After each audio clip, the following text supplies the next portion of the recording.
अस्सलाम वालेकुम and hello everyone. आज का जो हमारा लेक्चर है वो IS2 का एक रूल है, लोअर ऑफ कॉस्ट और NRV।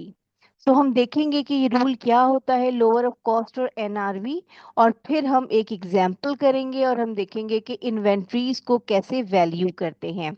इन्वेंट्रीज को वैल्यू करने से मुराद ये है कि बैलेंस शीट में जो हम इन्वेंटरीज को रिकॉर्ड करते हैं उसके लिए रूल है कि हम कॉस्ट और नेट रियलाइजेबल वैल्यू को कंपेयर करते हैं और उन दोनों में से जो भी लोअर होता है उस पे हम इन्वेंट्री को रिकॉर्ड करते हैं बैलेंस शीट के अंदर। और NRV हम कैसे कैलकुलेट करते हैं, हम पहले भी इसको प्रीवियस लेक्चर्स में डिस्कस कर चुके हैं कि हमारे पास जो भी एस्टिमेटेड सेलिंग प्राइस होता है उसमें से हम लेस कर देते हैं estimated cost of completion of that inventory, और फिर हम इसमें से और भी क्या लेस कर देते हैं, estimated cost necessary to make it sell. और हम इसको NRV निकालने के लिए, NRV कैलकुलेट करने के लिए एस्टिमेटेड सेलिंग प्राइस में से हम लेस कर देते हैं estimated cost of completion and estimated cost necessary to make it sell. तो NRV आ जाता है। कॉस्ट हमारे पास मौजूद होती है, सो कॉस्ट और NRV को हम क्या करते हैं, कंपेयर करते हैं और दोनों में से जो भी लेस होता है उस पे हम इसको रिकॉर्ड कर देते हैं, यानी बैलेंस शीट में हम वो अमाउंट लेके चले जाते हैं। अच्छा, जनरल रूल ये कहता है कि हर आइटम को, यानी आपके पास मल्टीपल इन्वेंटरीज हैं, लाइक इन्वेंट्री नेम आप उसको कर दें, A है, B है, C है, D है, तो आप उसको क्या करते हैं, हर इन्वेंट्री को अलग अलग आइटम बाय आइटम आप उसको कंपेयर करते हैं और फिर उसको NRV और कॉस्ट में लोअर जो भी होता है उस पर रिकॉर्ड कर लेते हैं। लेकिन कभी कभी ऐसा होता है कि हर इन्वेंट्री को अलग अलग यानी कि वन बाय वन या आइटम बाय आइटम मुश्किल होता है कि आप उसको देखें। तो फिर हम सिमिलर ग्रुप को यानी कि ग्रुपिंग कर देते हैं, लाइक इन्वेंट्री A1 है, B1 है, या B2 है या B3 है, तो हम उसका ग्रुप कर देते हैं और ग्रुपिंग को फिर हम कंपेयर करते हैं, यानी एग्रीगेट बेसिस पे। और फिर हम उसमें से देखते हैं कि वो लोअर किस में आ रहा है, कॉस्ट में आ रहा है या NRV पे आ रहा है, तो फिर हम उसकी रिकॉर्डिंग उस तरह से कर देते हैं। तो अब ये हमारे पास एक एग्जाम्पल है और इस एग्जाम्पल को हम एक्सेल शीट पे कवर करते हैं। और यहाँ पे अगर आप देख लीजिए तो इस एग्जाम्पल में क्या डिस्कस हुआ है, आपको डिफरेंट इन्वेंटरीज दिए हुए हैं और डिफरेंट आइटम्स हैं, यानी ए है, A क्लास है, B क्लास है, C है और D है। ये चार डिफरेंट तरह की इन्वेंटरीज हैं।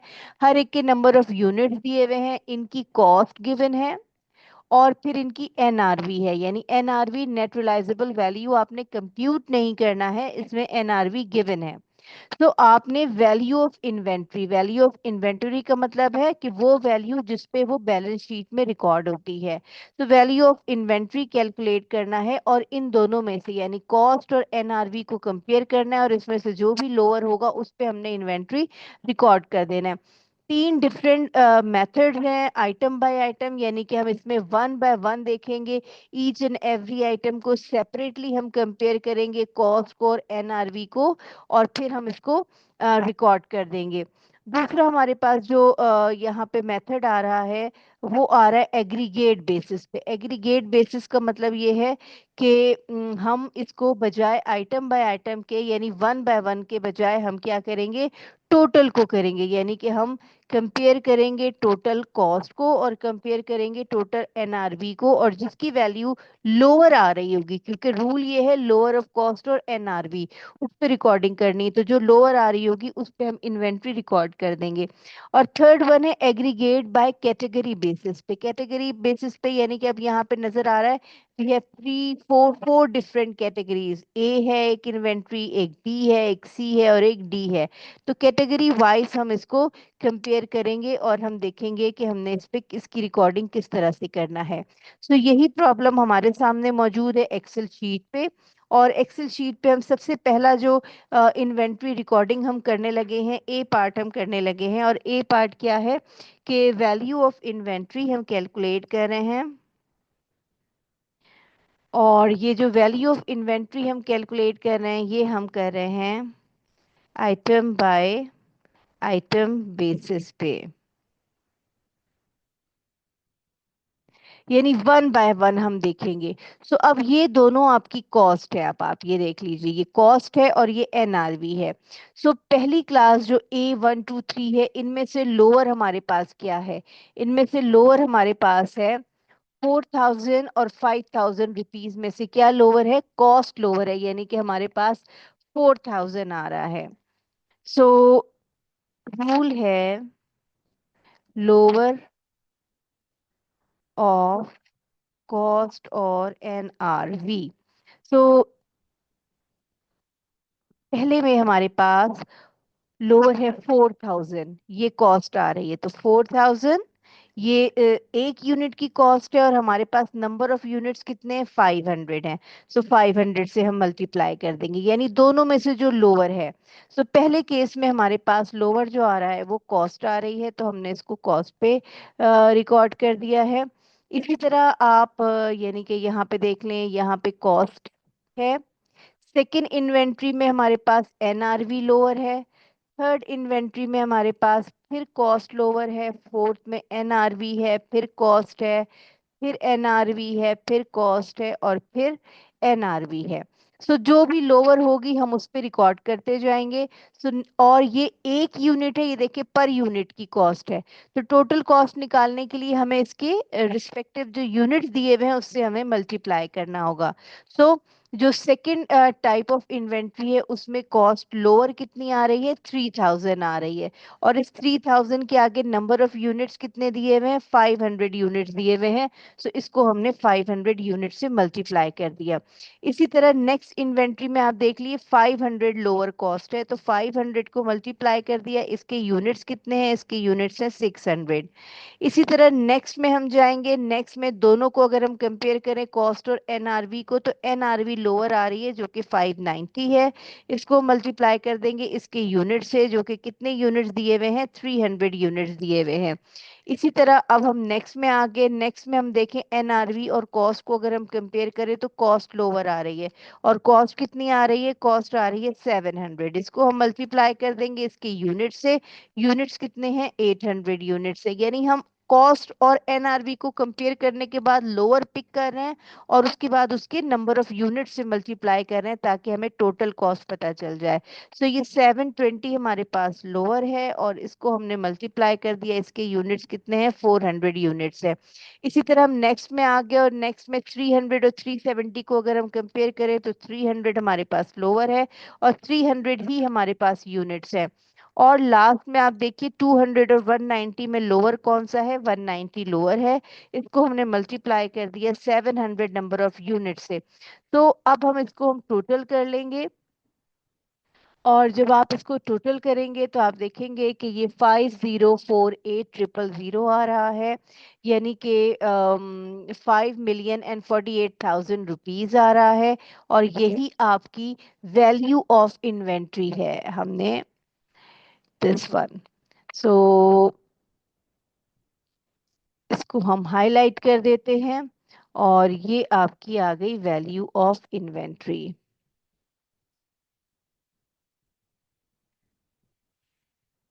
सो ये पहला था हमारा value of inventory item by item basis पे। जो सेकंड हमने पढ़ा था उसमें जो अभी स्लाइड हमने देखी थी वो एग्रीगेट बेसिस पे था। एग्रीगेट बेसिस यानी कि हम आइटम बाय आइटम नहीं देखेंगे, बल्कि हम कंपेयर कर लेंगे टोटल कॉस्ट को टोटल एनआरवी पे, और उनमें जो लोअर होगा हम उसको कर लेंगे। तो यहाँ पे अब हम बी पार्ट करने लगे हैं। यहाँ पे बी पार्ट है, हम क्या कैलकुलेट कर रहे हैं? Value of inventory. और हमारे पास जो मेथड है वो है एग्रीगेट बेसिस। और एग्रीगेट बेसिस पे हमारे पास हम यहाँ लिखेंगे टोटल कॉस्ट, और इसको कंपेयर करेंगे टोटल एन आर वी पे। सो टोटल कॉस्ट आप देख लीजिए, ये पर यूनिट कॉस्ट है, यानी ये आपके पास एक यूनिट की कॉस्ट है जो कि आ रही है 4,000, यानी कि 4,000, और इसको हम मल्टीप्लाई कर देंगे नंबर ऑफ यूनिट से जो कि 400 है। तो ये हमारी टोटल कॉस्ट आ गई, और इसमें हम देखेंगे कि हमारी टोटल कॉस्ट कितनी आ रही है? सम कर लेते हैं।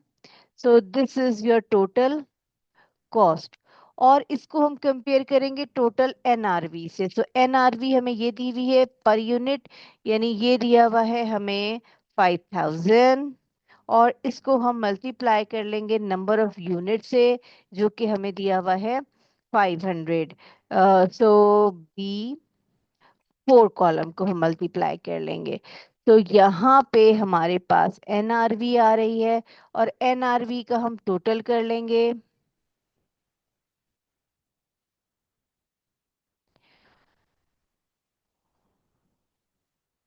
और एनआरवी को हम कंपेयर कर लेंगे अपनी टोटल कॉस्ट से। तो देखिए दोनों में से जो टोटल कॉस्ट है वो 5.34 मिलियन आ रही है, और टोटल एनआरवी आ रही है 5.639। तो इन दोनों में से जो हमारे पास लोअर है वो लोअर कौन सा है, वो लोअर कॉस्ट है, यानी कि 5.3। सो अब जब हम बैलेंस शीट में रिकॉर्ड करने जाएंगे तो बैलेंस शीट में हम किस पे रिकॉर्ड करेंगे, 5.34 से। क्यों? क्योंकि ये लोअर है। दोनों को हमने कंपेयर किया, और दोनों में से जो लोअर होगा वो, अगर यहाँ पे ये लोअर आ रही होती तो ये वैल्यू ऑफ इन्वेंट्री कहलाती। यहाँ पे टोटल कॉस्ट जो है ये आपकी वैल्यू ऑफ इन्वेंट्री कहलाती है। सो ये हमारा एक मेथड था जिसको हमने कहा कि ये आपका आइटम बाय आइटम मेथड था। दूसरा हमने किया एग्रीगेट बेसिस पे। और थर्ड वन हम सी करने लगे हैं, ये भी हमारा वैल्यू ऑफ इन्वेंट्री है, लेकिन ये बेस करता है, जो थर्ड वन है ये एग्रीगेट बाय कैटेगरी है। सो अगर अब हम अपनी इन्वेंट्रीज को चेक करें और हम देखें तो हमें वाजे तौर पे चार डिफरेंट कैटेगरीज नजर आ रही है। देखें, ए क्लास है एक, यानी एक इन्वेंट्री ए क्लास है। फिर एक हमारे पास बी है। फिर सी में हमारे पास एक ही आइटम मौजूद है।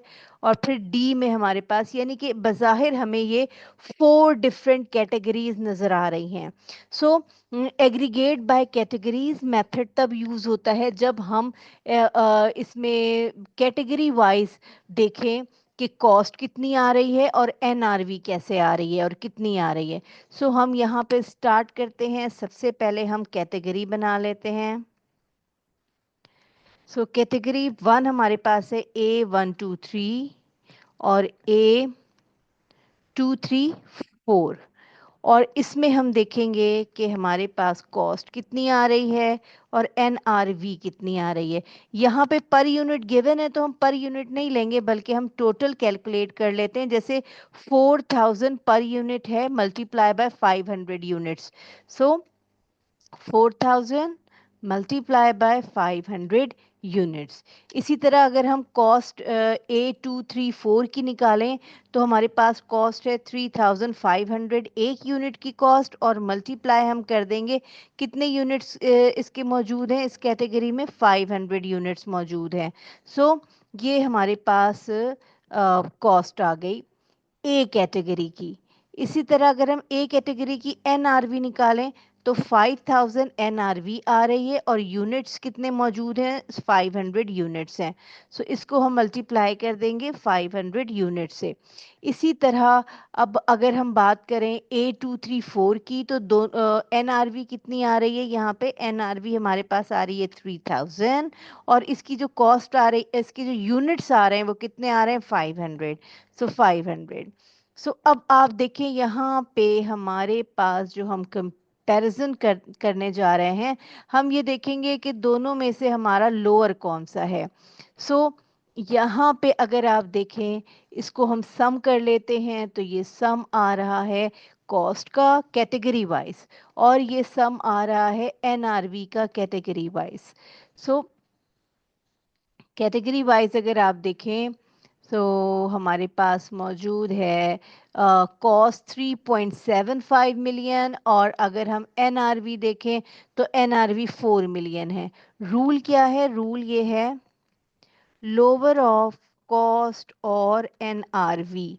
सो इन दोनों में से लोअर कौन सा आपको नजर आ रहा है, इन दोनों में से लोअर कॉस्ट है। तो कैटेगरी ए में हम क्या करेंगे कि कैटेगरी में ए में हम लोअर ले जाएंगे, और लोअर कौन सा है, 3750 000। सो हमने कैटेगरी वाइज लोअर पे रिकॉर्डिंग कर दी कैटेगरी A1 की। बिल्कुल इसी तरह अब हम कैटेगरी बी में आएंगे।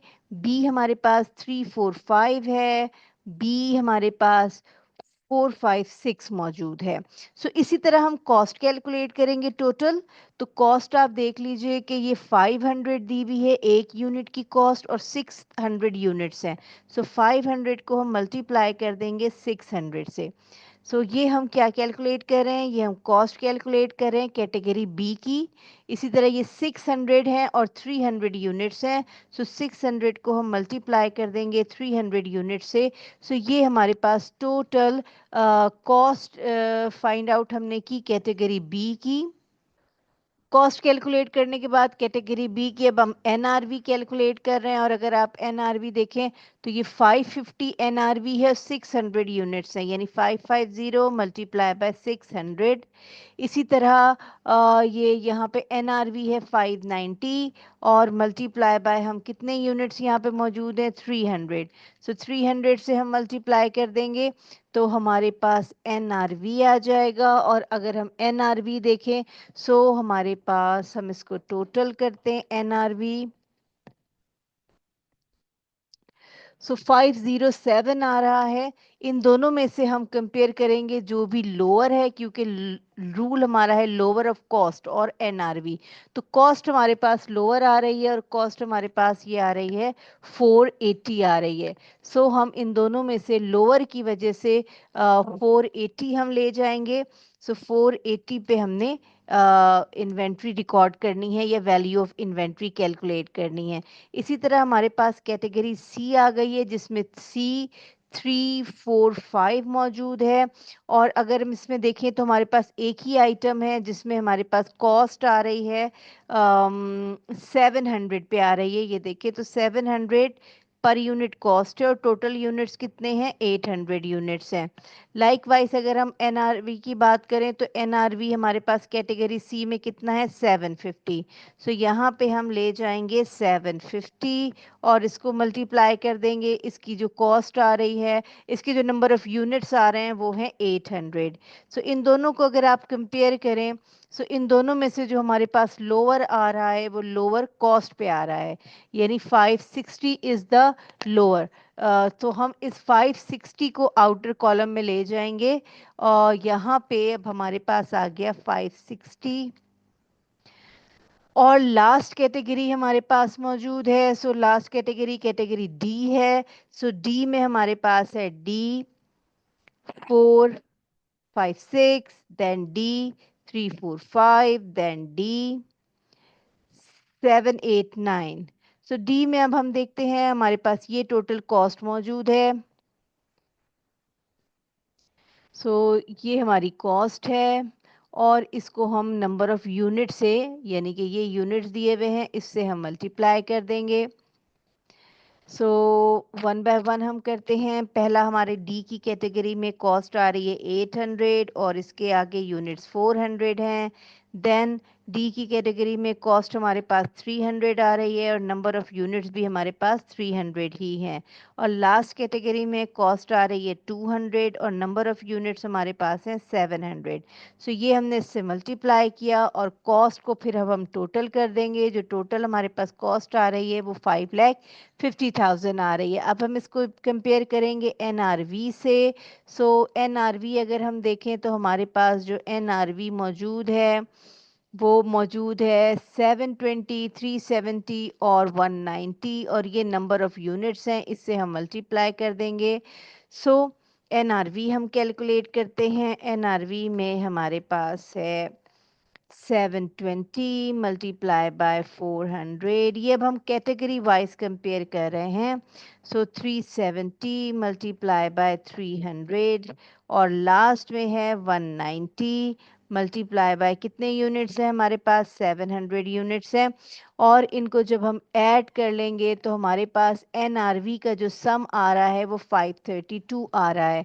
अब हम कंपेयर करेंगे इसको कॉस्ट से, और जो लोअर होगा उस पर हम इन्वेंट्री रिकॉर्ड कर देंगे। तो 550 और 532 में से लोअर जो है वो 532 है, यानी आउटर कॉलम में जो लोअर है 532 वो चला जाएगा। और जब आप इन चारों को ऐड करेंगे तो हमारे पास जो फाइनल आंसर आ रहा है वो हमारा क्या कहलाएगा, value of inventory.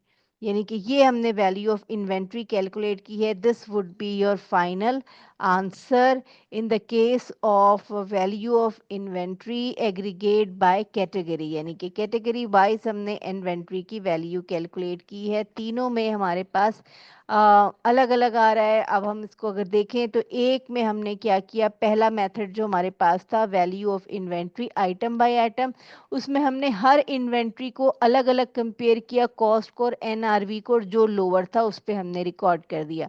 Aggregate basis में हमने टोटल कॉस्ट और टोटल एनआरवी को कंपेयर किया और इन दोनों में से जो लोअर आ रही थी उस पे हमने इन्वेंट्री रिकॉर्ड कर दी। थर्ड वन था एग्रीगेट था लेकिन कैटेगरी वाइज था, तो हमने चार कैटेगरी बना ली, ए बी सी और डी। और ये कैटेगरी हमने खुद से नहीं बनाई, यहाँ से हमने जज की और दोनों की हमने यानी कि हर कैटेगरी की कॉस्ट और एनआरवी कैलकुलेट की, और उनमें से जो लोअर था उसको हम रिकॉर्डिंग के लिए आउटर कॉलम में ले गए और बाकी हमने बाद में तमाम कैटेगरीज का जो लोअर था वो ऐड कर दिया। सो ये हमारी वैल्यू ऑफ इन्वेंट्री जो कैलकुलेट हुई है लोअर ऑफ कॉस्ट और एनआरवी की बेसिस पे by category. So that's it from this lecture. एक और हमारे पास ये प्रॉब्लम है सामने, इसकी प्रैक्टिस कीजिएगा। इसका आंसर मैं आपको लिंक में प्रोवाइड कर दूंगी तो पता चल जाएगा कि आपने इसकी प्रैक्टिस सही की है या नहीं की है। That's it from this lecture. Take care class.